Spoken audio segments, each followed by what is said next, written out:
Ya, Anda masih bersama kami di Bincang Halo Indonesia dan kita masih membahas tentang Aprindo yang kemudian mendukung kebijakan kantung plastik berbayar. Tapi kalau kita lihat ternyata masih ada pertimbangan antara 200 sampai 5.000 rupiah ya, Vince ya. Memang beragam lah dan kemudian pihak Aprindo pun ingin mengetahui lebih lanjut dari pemerintah sebenarnya alokasi dana dari antara 200 rupiah hingga 5.000 rupiah ini ada kejelasan seperti itu ya. Nah, sebelum kita melanjutkan perbincangan dengan Pak Tutum, kita saksikan dulu tayangan berikut.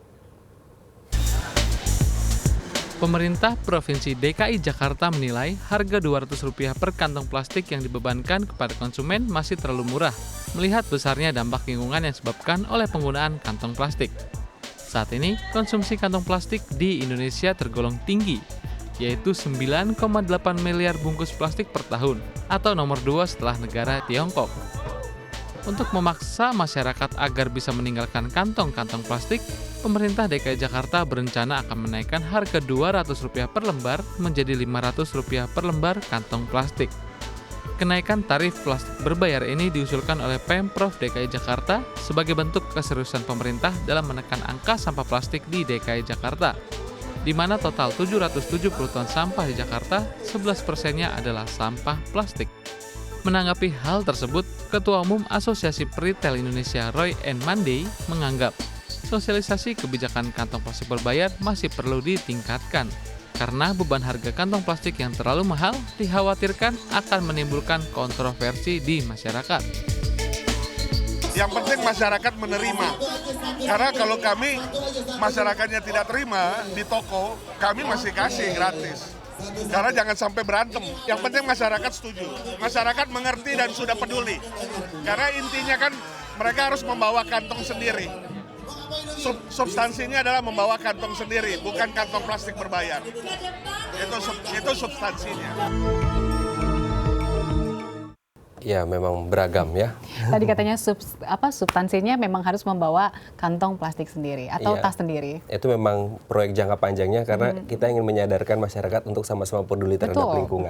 Ya, oke, kita kembali ke Pak Tutum. Pak Tutum, ini kalau kita lihat berarti kan kalau dulu warga berbelanja, beli produk, sudah otomatis dapat plastik. Berarti sekarang kan ada cost berbeda sendiri. Nah, memang apakah itu sudah dianggarkan di luar cost produk atau seperti apa? Ya, saya kira komponen seluruh barang penjualan kami yang selama ini saat kantong plastik masih free, yang kami kasihkan secara cuma-cuma, itu kan include masuk ke dalam seluruh biaya. Seperti sewa tempat, service, charge listrik, karyawan, dan lain-lain gitu. Nah, sekarang komponen itu salah satunya ada plastik.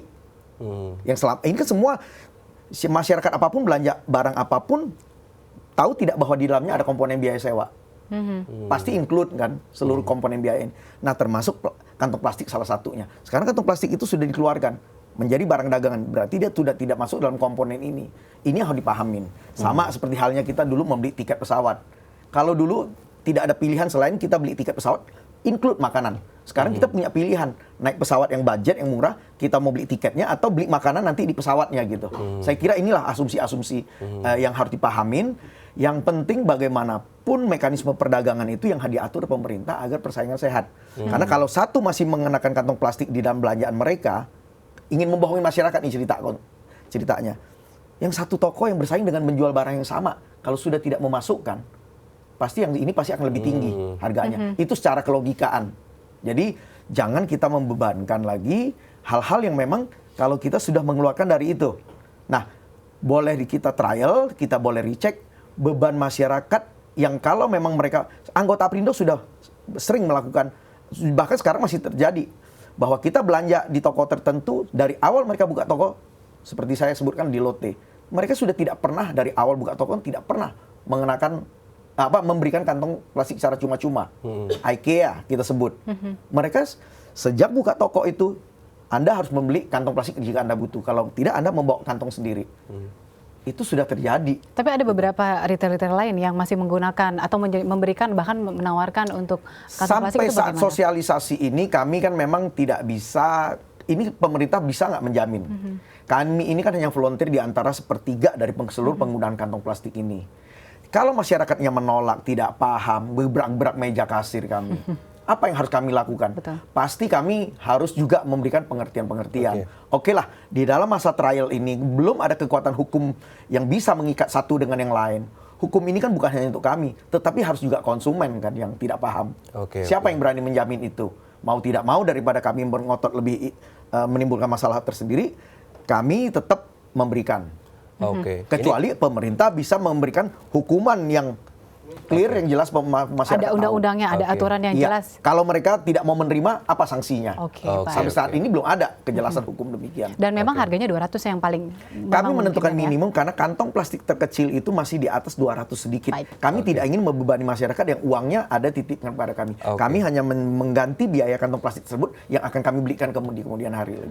Ini kalau kita lihat dari sisi konsumennya memang harus ada win-win solution ya. Nah sekarang kita sudah tersambung dengan Tulus Abadi selaku Ketua Pengurus Harian YLKI. Halo Pak Tulus. Ya, halo. Iya, Pak Tulus, ini kalau kita lihat sudah diterapkannya kebijakan kantung plastik berbayar. Nah, bagaimana YLKI menanggapi hal ini? Ya, filosofinya plastik berbayar ini adalah pertama bahwa konsumen diberikan disinsentif karena telah menggunakan plastik, dan plastik itu kan produk yang mencemari lingkungan. Sehingga mestinya memang ekstrimnya tidak digratiskan, tapi diberikan disinsentif itu dengan rupiah yang ditentukan. Pak Tulus. Tapi prinsipnya, halo? Ya, Pak Tulus. Yayasan Lembaga Konsumen Indonesia apakah mendukung bila diterapkan harga Rp5.000 seperti yang Wakil Gubernur pernah sampaikan? Ya, filosofinya kan begini. Tadi saya katakan pertama itu. Kedua, filosofinya konsumen tidak meminta plastik untuk itu, ya. Jadi jangan sampai ini kemudian konsumen wajib beli plastik, tapi mestinya konsumen diperintahkan untuk membawa bungkus atau wadah sendiri ketika belanja, sehingga tidak mengeluarkan uang. Menurut Yayasan Lembaga Konsumen Indonesia sendiri, apakah beban Rp5.000 terlalu tinggi atau memang? Kalau 5.000 saya kira terlalu tinggi ya. Itu nanti daya beli yang tidak akan terjangkau dan mematikan retailer, karena kan kalau 5.000 ya tergantung dia banyaknya belanja berapa. Kalau belanjanya sampai 1 juta atau 500.000 barangkali tidak terasa, tapi kalau orang belanja cuma 50.000 atau di bawah itu atau 100.000 itu menjadi sangat terasa. Ya, jadi saya kira kalau rekomendasi YLKI paling tidak mulai dari Rp1.000. Tapi Pak Tulus, ini kalau kita lihat salah satu mungkin efek jangka panjang yang ingin diraih oleh pemerintah adalah ingin juga mengedukasi masyarakat untuk sama-sama lebih peduli terhadap lingkungan, bukan hanya efek untuk nilai nominalnya saja, Pak. Ya, justru memang ini untuk lingkungan ya, karena tadi saya katakan harusnya yang ekstrim adalah no plastik ya. Jadi produsen tidak menyediakan plastik ya, tidak menyediakan bungkus plastik sebagai kantong, tapi sediakan kantong lain yang bukan dari plastik dan konsumen suruh membeli.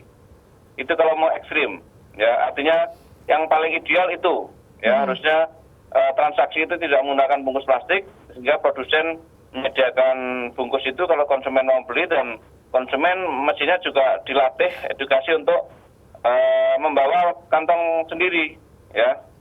Jadi tidak ada jual beli plastik, ekstrimnya gitu. Karena saya khawatir nanti malah justru ini jadi lahan bisnis baru ya untuk kemudian jual plastik. Baik, terima kasih Pak Tulus telah berbagi pendapatnya di Halo Indonesia. Ya. Pak Tutum, tadi dikatakan oleh Pak Tulus bahwa sebaiknya memang tidak disediakan kantong plastik. Memang itulah tujuan hakikatnya kita untuk pengurangan kantong plastik ini, bukan jual beli kantong plastik. Saya sangat senang. Memang kita minta dari lembaga perlindungan konsumen ini seperti Pak Tulus, salah satu YLKI, yaitu menyuarakan hal itu. Karena kami tidak ingin tujuan pengurangan kantong plastik ini menjadi ajang jual beli kantong plastik, berbahaya, membebani masyarakat. Jadi kalau ini terus disuarakan oleh kita semua, oleh Pak Tulus dan teman-teman, saya kira pasti akan berkurang secara drastis. Membiasakan masyarakat membawa kantong-kantong belanjaan sendiri yang bisa dipakai berulang-ulang. Nah, kalau itu terjadi, saya kira apapun yang dimasalahkan 200 atau 5.000 akan hilang dengan sendirinya.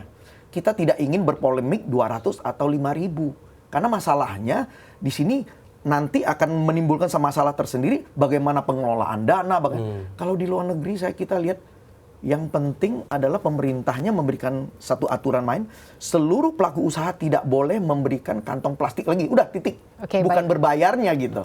Baik Pak Tutum, nanti kita masih melanjutkan Iya. perbincangan kita, namun pemirsa kami masih akan kembali setelah yang satu ini.